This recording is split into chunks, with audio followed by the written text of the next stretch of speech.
Hello friend, welcome to my YouTube channel. तो आज मैं आपको बताने वाला हूँ भारत की खोज किसने की, व कब की थी और इसका क्या कारण था खोज करने का। यह सुनने में बड़ा अजीब लगता है कि भारत की खोज कब या किसने की। तो क्या भारत दुनिया के नक्शे से लुप्त था जिसे खोजना पड़ा? क्या खोज से पहले भारत का कोई अस्तित्व नहीं था? बचपन से स्कूल में यही पढ़ाया जाता है कि भारत की खोज किसने की थी। हमें लगता है कि अब इतिहास के कुछ परिवर्तन की आवश्यकता है।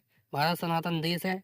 यह तब भी अस्तित्व में था जब दुनिया में कुछ भी नहीं था, और तब भी रहेगा जब दुनिया में कुछ नहीं होगा। सोने की चिड़िया कहलाने वाला हमारे देश को किसी खोजकर्ता की आवश्यकता नहीं थी, बल्कि व्यापार की जरूरत सभी देशों को भारत की ओर खींच ले आई। भारत की सभ्यता और संपद अन्य देशों के लिए आकर्षण का केंद्र बना।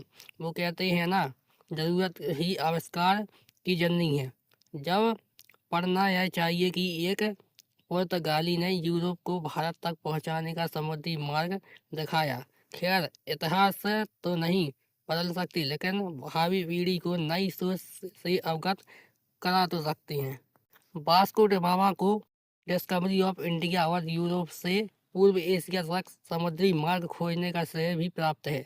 इनका जन्म 1460 में पुर्तगाल में हुआ था। वास्को ड गामा ने भारत की कुल 3 यात्रा की थी। वास्को ड गामा एक समुद्री यात्री और पुर्तगाली नौसेना का कमांडर था। 20 मई 1498 को यूरोप से भारत में मसाले का व्यापार करने हेतु भारत के कालीकंठ बंदरगाह पर आया था। वर्तमान में यह बंदरगाह भारत के केरल राज्य में स्थित है। 1524 में वास्को ड गामा की भारत यात्रा तीसरी और अंतिम बार हुई। मलेरिया से ग्रस्त होने पर 24 दिसंबर 1524 को कोच्चि में वास्को ड गामा का निधन हो गया। यूरोपियों का पहले व्यापार अरब से होता था, लेकिन अरब अपने मिर्च मसाले आदि की तनिक जानकारी भी यूरोप को नहीं देते थे कि वे यह मसाले कहाँ से लाते हैं। अरबियों की गुप्त नीति यूरोपियों को समझ आने लगी। यूरोप के व्यापारी अरब के पार पूर्व देशों से बहुत अधिक परिचित नहीं थे। ऐसे में भारत तो यूरोप के लिए एक पहेली जैसा था। भारत के उत्तर पूर्व में हिमालय की विशाल श्रृंखलाएं, दूसरी ओर तीनों दिशाओं से समुद्री सुरक्षा से घिरा हुआ है। ऐसे में उस जमाने में भारत यात्रा बहुत ही कम विकल्प थे। पहला रास्ता था यूरोप के लिए रूस से चीन होते हुए बर्मा, म्यांमार से भारत आना, जो अनुमान से भी लंबा और मुश्किल था भरा था। दूसरा रास्ता यूरोप के लिए अरब और ईरान से होते हुए भारत आना, लेकिन अरबवासी यह रास्ता किसी को नहीं देते थे, स्वयं के लिए ही रखते थे। अगर अरब ऐसा करने देता तो उनका व्यापार नष्ट हो जाता। तीसरा रास्ता यूरोप के लिए समुद्री मार्ग। यह रास्ता चुनौतियों तो देता, लेकिन किसी देश के एहसान और हस्तक्षेप से ठीक था।